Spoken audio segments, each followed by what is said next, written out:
Ал сен білесің бе? Біз білетін қызанақтар ең алғаш оңтүстік Америкада табылған. Оны алғаш ежелгі перуліктер, яғни Перу мемлекетінің халқы тауып, өсірген.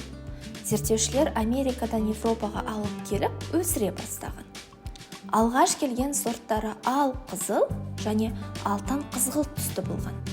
Америкалық қонақ европалықтарға ұнаған сонша, олар гүлзарлар мен бақтарды қызанақтарға толтырған.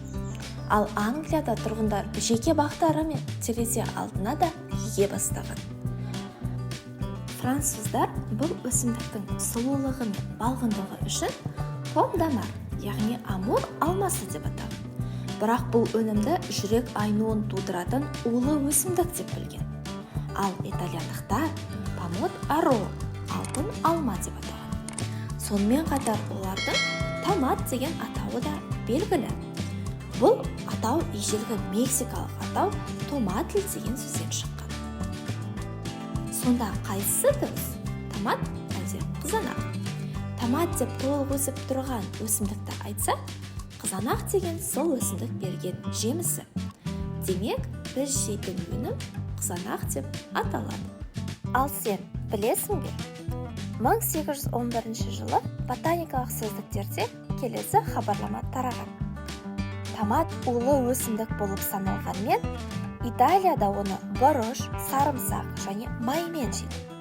Ал Португалия және Богемия жерлерінде сәл қышқылдау, дәмі бар соустар жасайды. Демек, адамдардың көзқарасы өзгеруде. Ресей жеріне қызанақтар 1850 жылы әкелінді. Ал Қазақстанға отарлау саясаты кезінде келген болуы керек. Құрамында калориясы аз жидекті білесің бе? Әрине, ол біздің томат, яғни қызанақ. Сонымен қатар құрамында А, С және Б тобының витаминдері кездеседі. Ғалымдар қызанақты қолдану көзге пайдалы екенін айтады.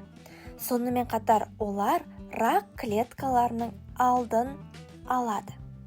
Құрамында калий элементі кездеседі.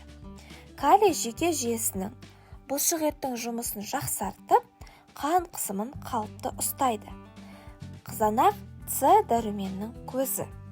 Ол коллагеннің өндірілуіне, энергетикалық алмасуға, иммундық жүйеге, төзімділікке және темірдің жақсы сіңуіне жауап береді. Құрамындағы А дәрумені тері мен шырышты қабықтың сау болуын, көру, өсу, темір алмасу сияқты функцияларды реттейді. Сонымен қатар қызанақта кездесетін В9 дәрумені жасушалардың жаңаруына ықпал етеді. Жүкті әйелдерде ұрықтың дамуына пайдалы әсер етеді. Балалардың өсуіне және әртүрлі аурулардан кейін дененің қалпына келуіне жағдай жасайды. Қызанақ термиялық өңдеуді және қайта өндіруді жақсы көреді. Бұл оның құрамындағы ликопен деңгейін жоғарылатады.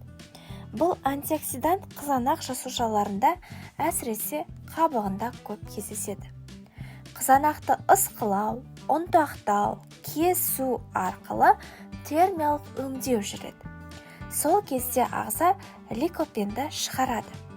Бұл томат тұздықтары мен шырындарын жасау үшін қажет. Ал келесі видеода қиярдың пайдасы жайлы айтамыз. Арнаға тіркелуді ұмытпа.